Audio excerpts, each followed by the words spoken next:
let's talk public school versus homeschool.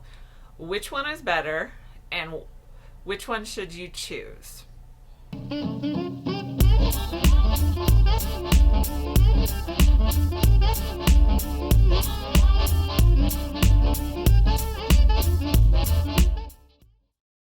Hey mom, so welcome to the Life Unboxed podcast, and this is the Momtrepreneur Life Coffee Chat.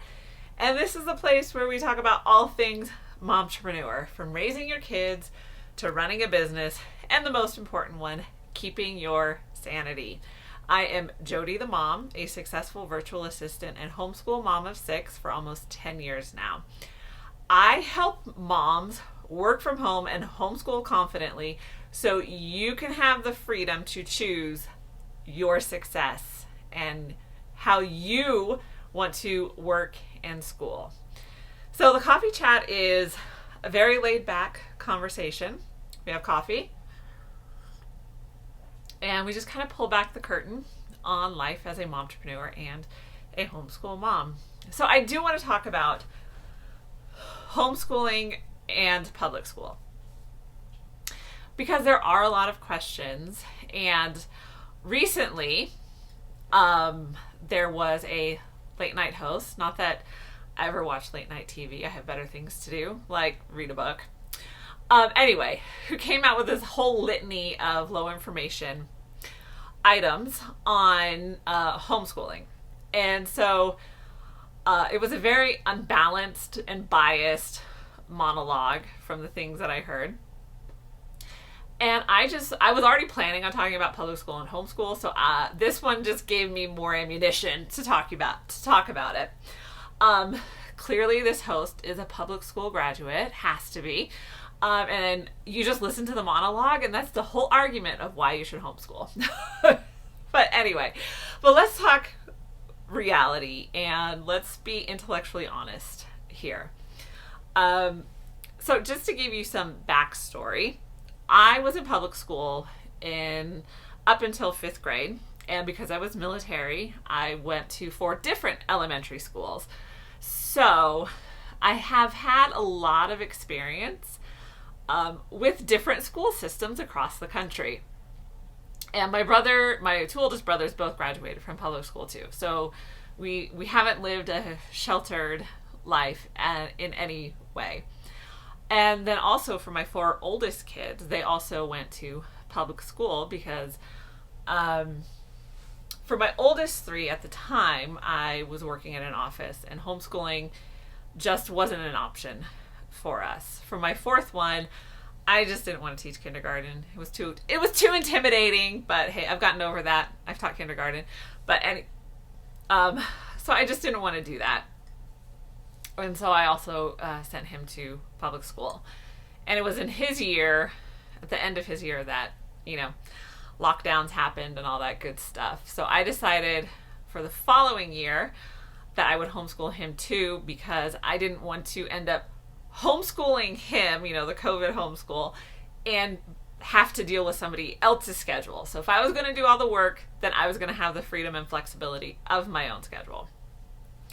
So that is kind of my life as public school homeschooler in a nutshell. So I have a lot of experience with public school, have a lot of experience with homeschooling.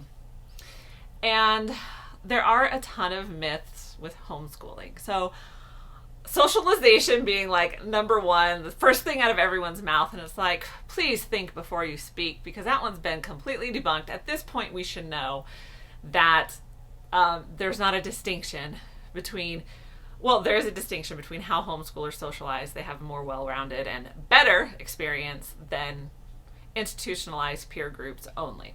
Public school. So, okay, that was biased, I know. But, okay, we'll just throw that in there. Okay, so let's talk about some other myths of homeschooling. So one is a poor education. Now, I can debunk this in several ways. There have been several reports since I was a kid coming out saying how homeschoolers succeed better. I know for my own in my own experience, in my own personal experience, whenever I've been in academic settings, I've been around other people, I outpace any public schooler in almost any subject. Of course, there's always things that you need to learn. You can't be an expert in everything. But from my own experience, I have.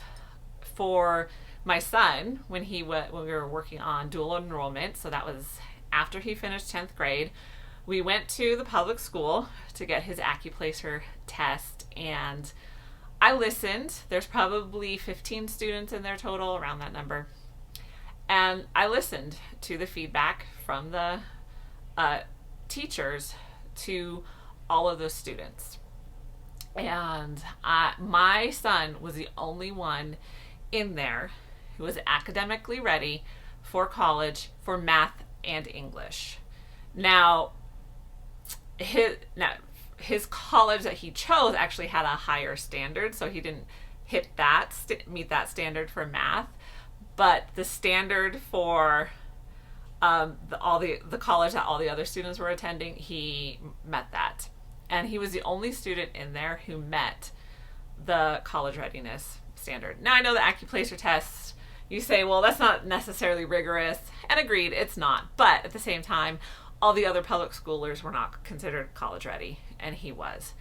And as far as even in my own experience with homeschooling, every single person, almost just about every single person in my sphere, has done extremely well in college, if that's the path that they chose to take, or just extremely well in life.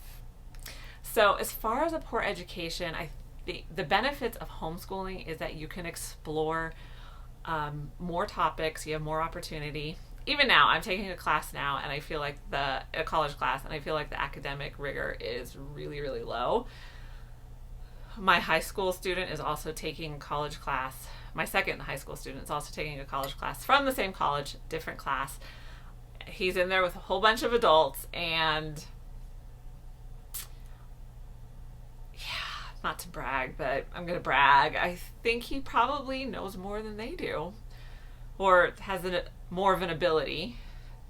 And part of that comes from the fact that he's had the opportunity to explore this field of study for a number of years now. So most homeschoolers, there's always those outliers, and there's outliers with public schoolers too. Most homeschoolers get an above average education. And on the flip side, we know that the public school system is failing. Now, that is a broad stroke and broad brush, but we do know that. You can go back and watch the documentary film Waiting for Superman, which is about the public school education. And that was done over 10 years ago, and it was failing then. And some of the stats that we know now is like 2/3 of Americans can't read at their grade level, or they're very behind. I know I heard a teacher recently say, referring to his 7th graders, that they were all at a 4th grade reading level, and he's like, that's not my fault, I've only been here 30 days. But we do know, and we have seen, there's been recent statistics coming out that the public school system is failing our children academically. That is a fact. That is not an opinion. It is a fact. Are there outliers to this? Yes, there are. I'm sure there are public school systems that are doing an excellent job. But for the vast majority, they are failing. Okay. Number 2. This one was brought up by this low information late night show host. And that was talking about child abuse. And I heard this statistic, and I thought it was interesting, and it's from the Department of Education. And it says 1 in 10 students in school are targeted by school staff. Now, I haven't had a chance to delve into this myself, but the source of information that it did come from is someone that I do trust their information gathering. So I just thought that was interesting. 1 in 10. And what we have to understand about statistics is because if you remember, there was that homeschool family from California a few years back that was accused of this as well, and I believe found guilty. I'm not 100% sure on that, but I believe found guilty, and was this big uproar about homeschooling and how it's so bad because teachers can't keep an eye on kids, blah, blah, blah. But, well, if the teachers are the ones targeting and are the perpetrators, well, that's another story. But what we have to understand about statistics is that bad guy in Russia from the World War II said this: a single death is a tragedy and a million is just a statistic. And basically what it's saying is we hear one story of one family and our hearts are broken, we're angry, we're frustrated.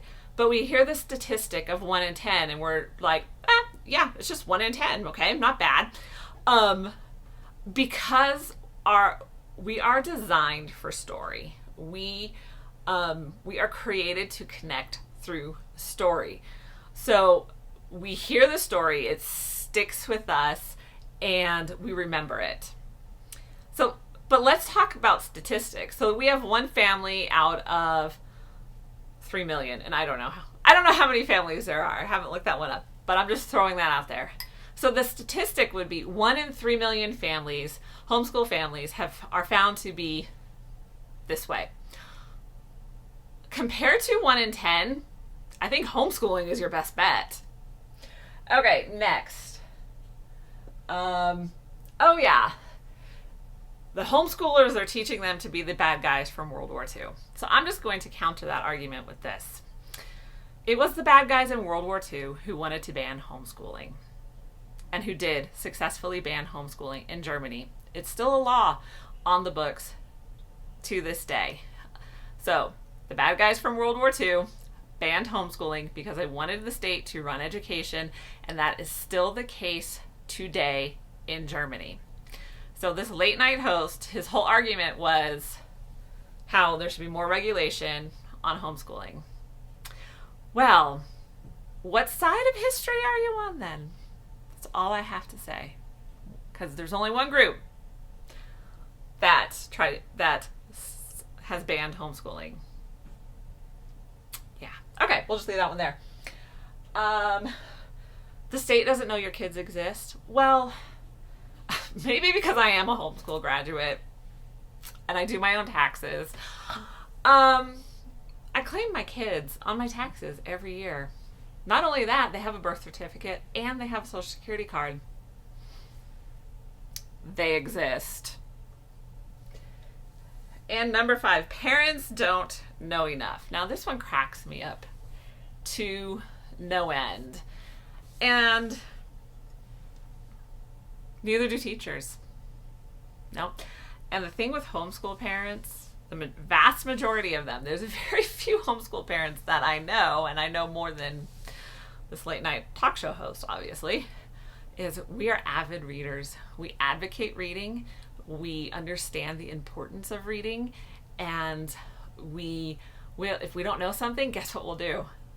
We'll read. And we won't read Wikipedia. That's the thing. We will actually read a book on that topic to find out more about that subject. So parents, yeah, they know enough. So